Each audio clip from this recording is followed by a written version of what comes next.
Well, let's get to Summer House Martha's Vineyard.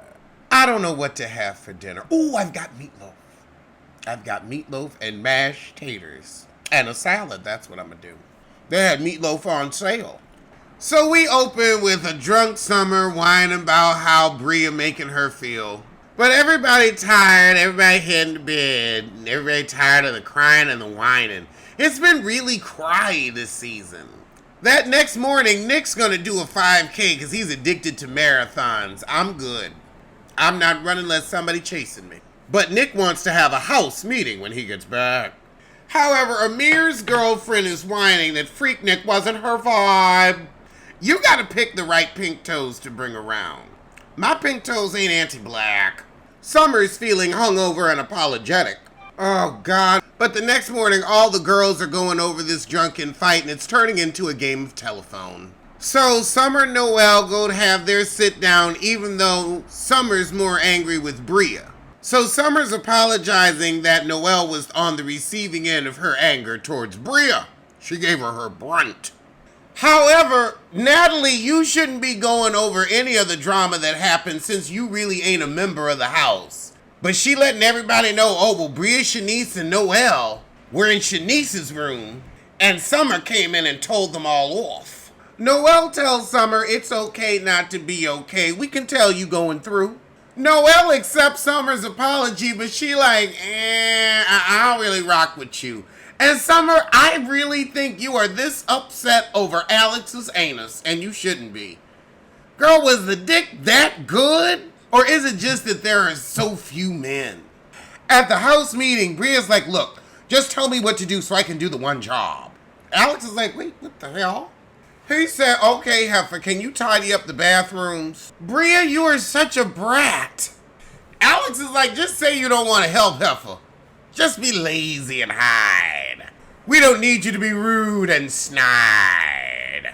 Oh, so Bria's peeved that Simon can only stay a short period, and now Simon's peeved because he done flown halfway around the world for 10 minutes. Oh, God, you gonna whine nobody supported your little race? Ain't nobody getting up early for that shit just because you feel like running around the damn world. Everybody else don't. We're on vacation. The little activities is a damn enough. I'm not going and standing around in the hot at a frickin' marathon. No.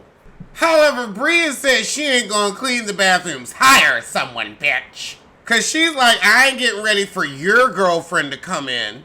Even though everybody puts up with your man. But I guess since they're not putting up with him for the whole vacay, you say y'all can clean on your own. So Tasia finally arrives. Cute girl. So Jordan confronts Summer, letting her know Natalie said you thought there was a clique. But Summer's crying and she's just like, all my relationships are messed up right now. I don't know what to do. But of course, Bria is still mad at Summer for saying that's why your man treats me like that, putting a private conversation up for public consumption, which ain't cool. However, Bria's like, I want to keep Summer at a distance because I don't trust her.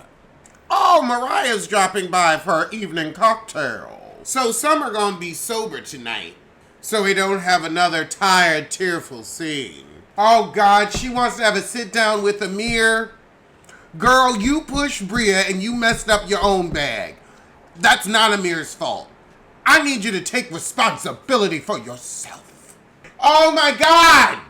I'm hurt you didn't speak up. Nobody in their right mind would put dog's clothes in a laundry. Stop. A lot of people would. You know who would? People who didn't know that they were dog's clothes. Girl, if it was that big of a deal, you should have taken your happy ass home. I'm tired of you whining. You and Monique. So he goes on and says, look, I am sorry for mixing up the laundry. Your part in this caused a lot. Your real issue was that there was a dog in the damn house. You should have made sure that there wasn't if you can't live with a pet. Because I'm sorry, Bronx is better than most people. And cleaner too. Mariah, I can understand being upset that you don't get a free vacation, BravoCon. I mean, that definitely is an elevation. I know they're getting Instagram coin. They're getting a reunion this year. You fumbled your bag putting your hands on Bria. You signed a contract saying, I will not hit. I will not push. You violated it. Day freaking 1. Episode 1. It doesn't matter if somebody put a few dogs things in your damn laundry. You are on a TV show.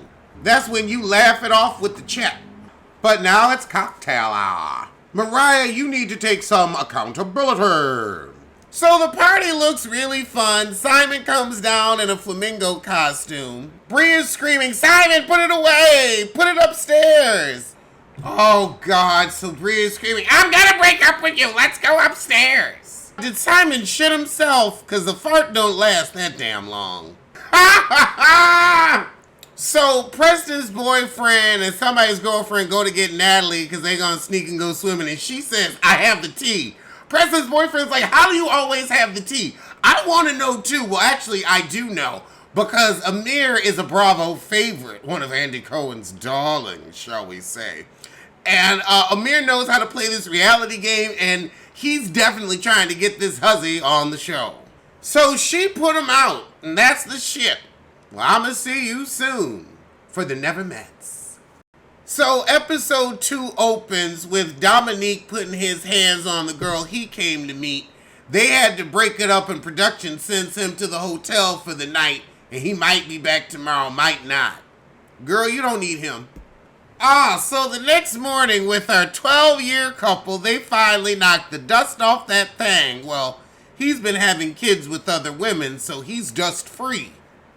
And she, in them outfits, look dusty, so I don't really know. She said the dick was good. I don't think she know good dick. I don't. But all the women are talking about Dominique's bull. Why they gonna bring him back is my question. Girl, you cannot still be opening to meeting this fool.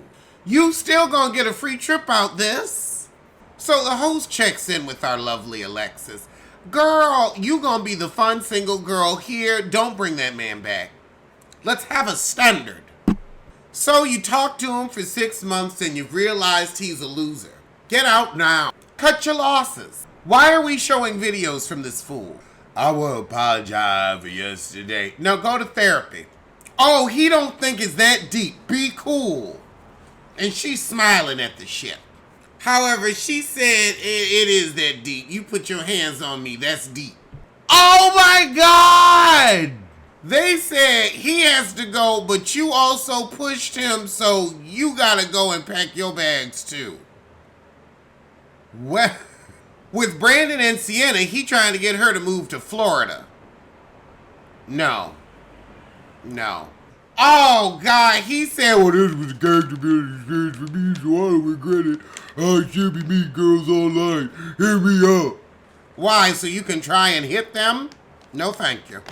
Over with Chris and Sandia. Sandia don't like how Chris talks to her and about her, saying he can get girls. And he said, well, look, we're here to get to know each other and build trust, because I have trust issues.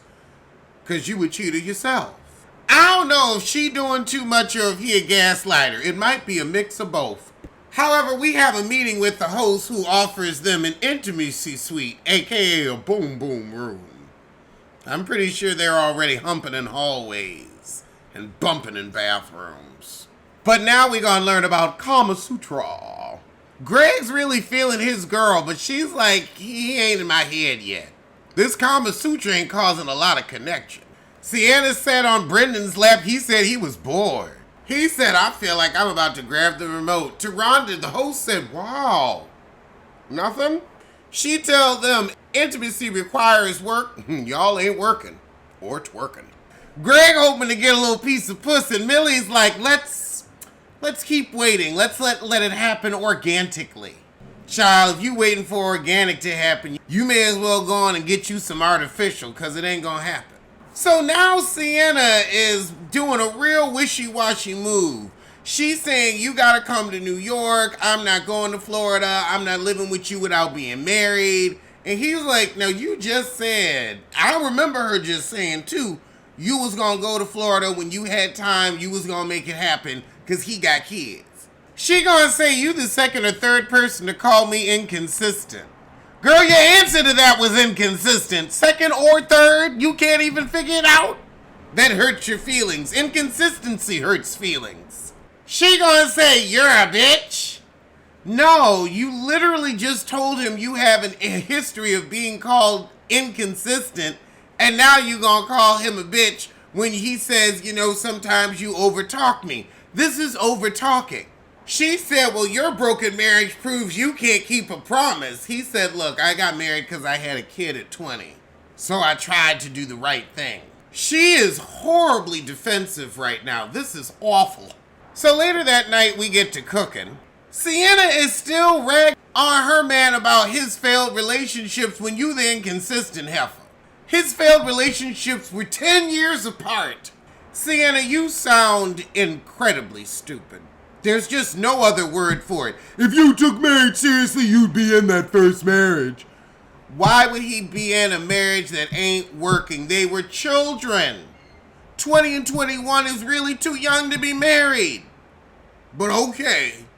One of the girls stands up for him. She says, how old are you? 35. This man done changed 3 good times in the past 15 years.